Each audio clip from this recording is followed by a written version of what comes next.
vous êtes pas trompé, vous êtes bien sur malikounafoni.net, votre web TV de référence. Fidèles abonnés, amis téléspectateurs, bienvenue dans ces flashs d'informations du jeudi 12 novembre 2020. Nos sources d'information révèlent que, décédé le mardi 10 novembre à Istanbul en Turquie, la dépouille de l'ancien président de la République du Mali, Amadou Toumani Touré, est attendue demain vendredi 13 novembre 2020. Les obsèques, quant à eux, auront lieu le vendredi 20 novembre 2020. Toute la nation malienne s'apprête à lui rendre des honneurs mérités pour avoir été un des serviteurs de notre pays qui, en homme de paix, de pardon, du dialogue, artisan de la démocratie, grand bâtisseur, s'est sacrifié pour le développement de notre pays.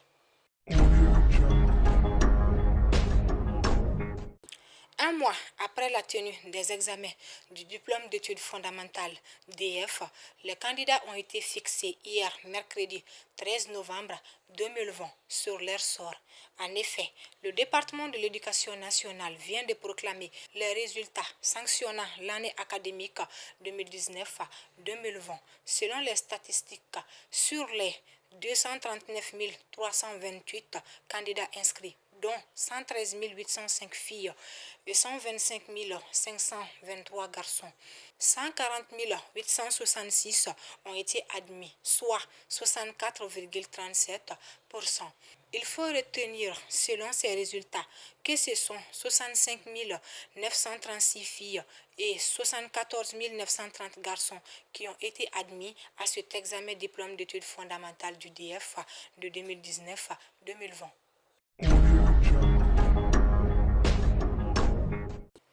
Depuis le 9 novembre dernier, les syndicats des administrateurs civils ont déclenché une grève illimitée pour désamorcer la crise.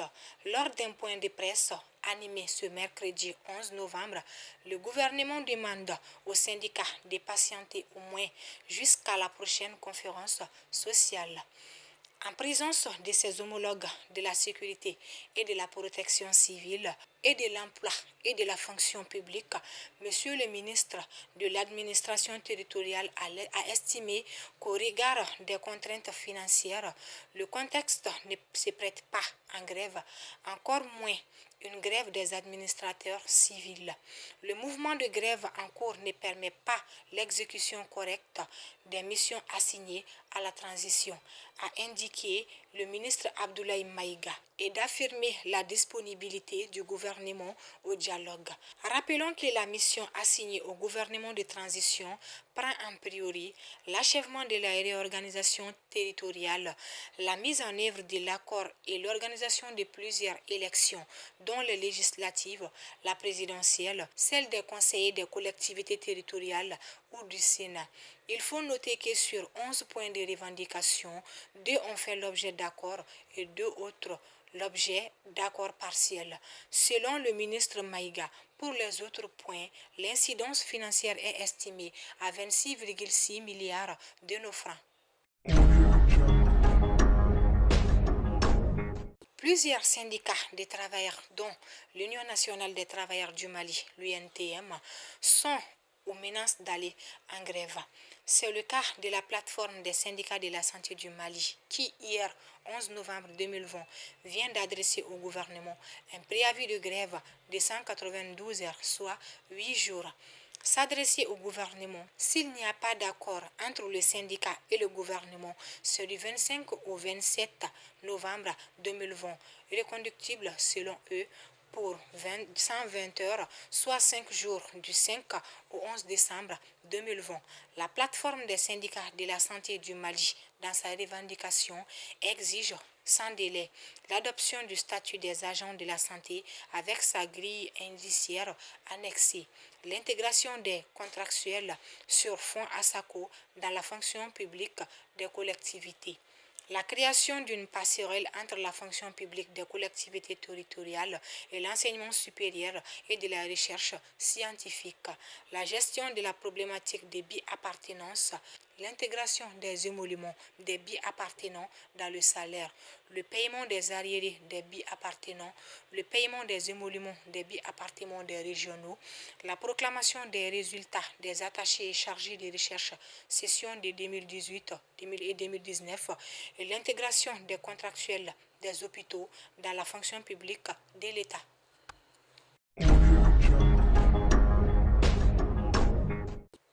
À la faveur d'un point de presse tenu le mardi 10 novembre 2020, les responsables de la coordination des mouvements, associations et sympathisants de l'imam Mahmoud Diko, CEMAS, a réaffirmé son soutien aux autorités pour une transition réussie.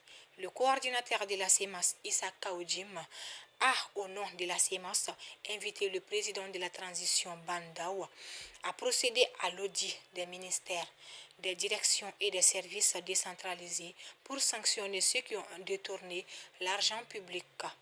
Nous demandons au président de s'assumer, d'arrêter de parler et d'agir. C'est de cela que les Maliens ont besoin aujourd'hui, dans ce sens du changement, a-t-il déclaré et d'ajouter pour dire que la CEMAS matérialisera son soutien à travers la sensibilisation sur les enjeux de la transition, parallèlement à la mise en place de ces structures sur l'ensemble du territoire national, car conduira-t-il pour dire que la réussite de la transition est celle du Mali.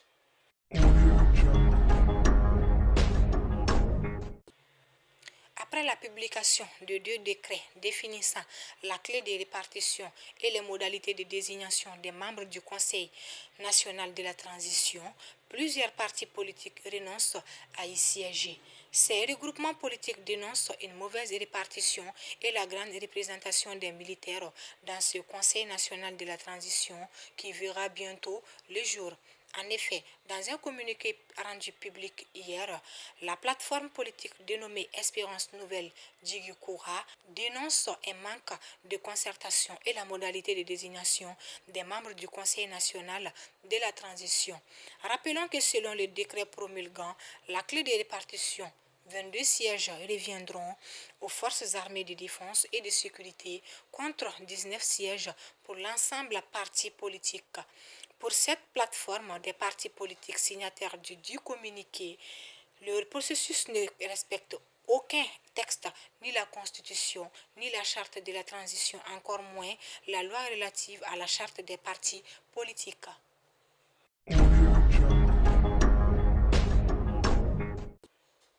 Selon la cellule communication du ministère des Transports et des Infrastructures, en début de soirée du mercredi, un camion-citerne de provenance de Samé, en commune 3 du district pour le centre-ville de Bamako, s'est retrouvé dans les ravins et a pris feu. Si l'accident n'a pas enregistré des victimes, il a cependant causé des blessés et des dégâts matériels. Informé le directeur national des transports terrestres, maritimes et fluviaux, s'est aussitôt rendu sur les lieux pour faire le constat.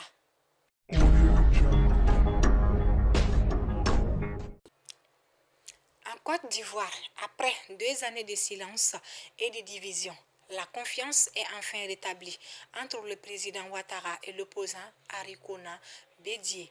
Cette rencontre a eu lieu hier mercredi à l'hôtel du Golfe, lieu où ces 2 personnalités avaient trouvé refuge lors de la crise post-électorale de 2010-2011. Après près de 40 minutes de tête-à-tête entre ces 2 personnalités, le président Ouattara s'est félicité de ce que cet entretien fraternel a permis de rétablir une confiance pour que la Côte d'Ivoire soit en paix.